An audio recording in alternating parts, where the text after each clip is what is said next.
एखाद्या मुलाने वर्षानुवर्ष राबावं, रात्री जागत अभ्यास करावा आणि शेवटी परीक्षेत अपेक्षित गुण मिळवण्यासाठी झुंजत राहावं. दुसऱ्या बाजूला एका मुलीने क्लासेसमध्ये जेमतेम 100 गुण मिळवावेत आणि तीच मुलगी अचानक 560 गुण घेऊन बाहेर पडावी. हा चमत्कार नाही, हा व्यवहार आहे. 5 लाख रुपयांचा व्यवहार. आणि हा व्यवहार घडला आपल्या महाराष्ट्रात. नांदेडच्या एका घरात सध्या देशभर गाजत असलेला नीट पेपर फुटी प्रकरण आणि त्याचे उलगडत जाणारे धागेदोरे हे सगळं आपण पाहतच आहोत. आतापर्यंत पेपर फोडणारे मास्टर माइंड पोलिसांनी पकडले आहेत, पण पोलीस त्या लोकांपर्यंत सुद्धा पोहोचत आहे ज्यांनी पैसे देऊन पेपर विकत घेतले होते.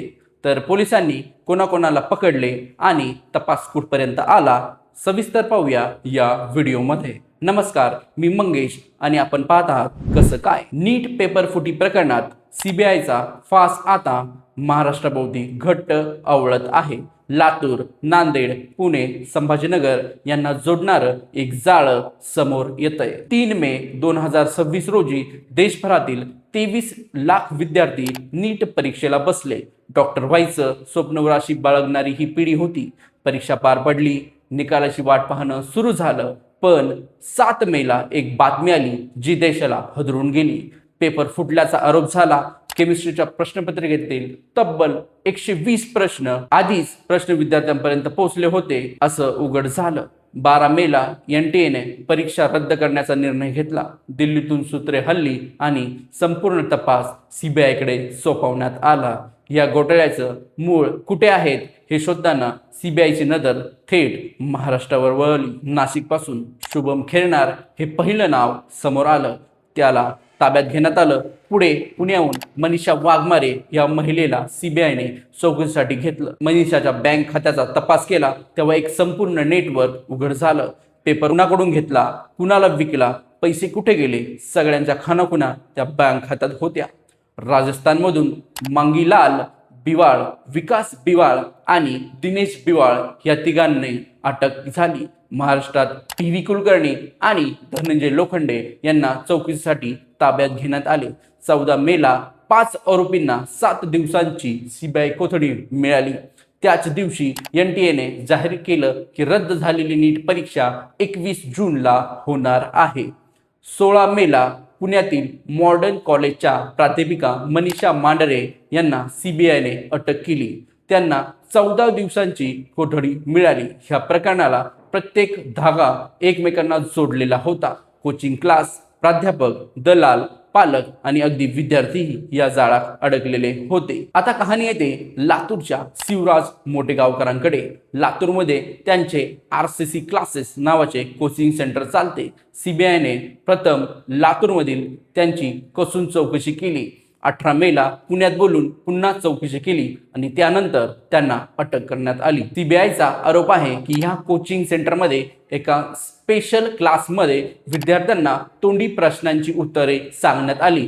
विद्यार्थ्यांनी ती वह्यांमध्ये लिहून घेतली आणि हेच 3 मेच्या खऱ्या नीट परीक्षेत तंतोतंत आले. सीबीआयच्या तपासात आणखी एक धक्कादायक बाब समोर आली.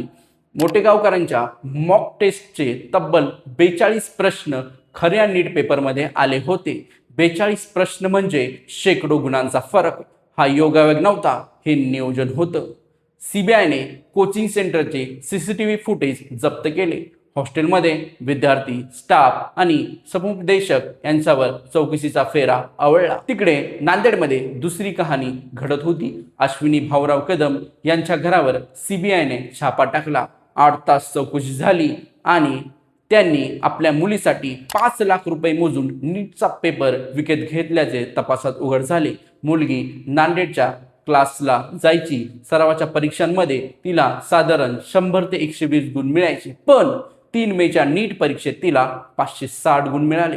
नातेवाईक अवाक झाले, शेजारी अवाक झाले आणि सीबीआय सावध झाली.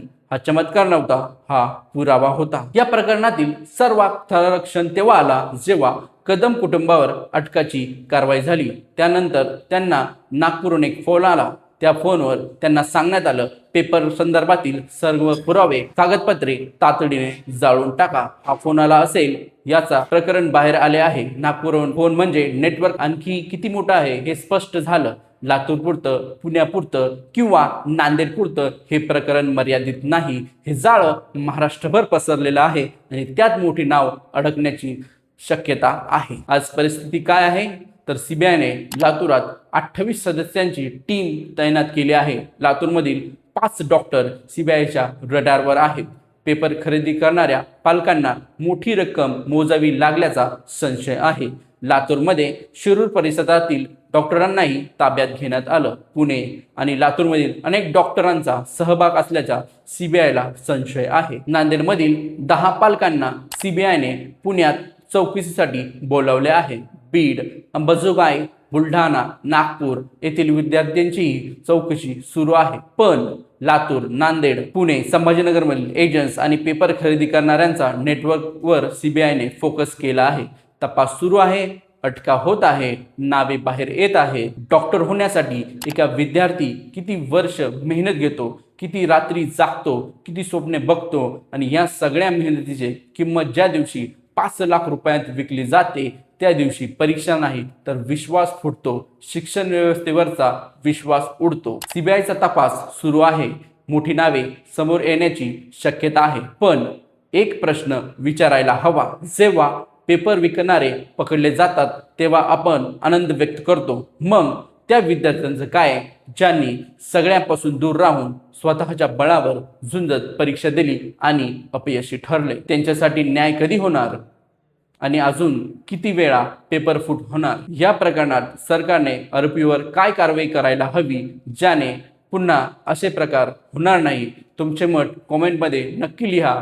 व्हिडिओला लाईक करा, चॅनलला सबस्क्राईब करा आणि बेल आयकॉन जरूर दाबा. धन्यवाद.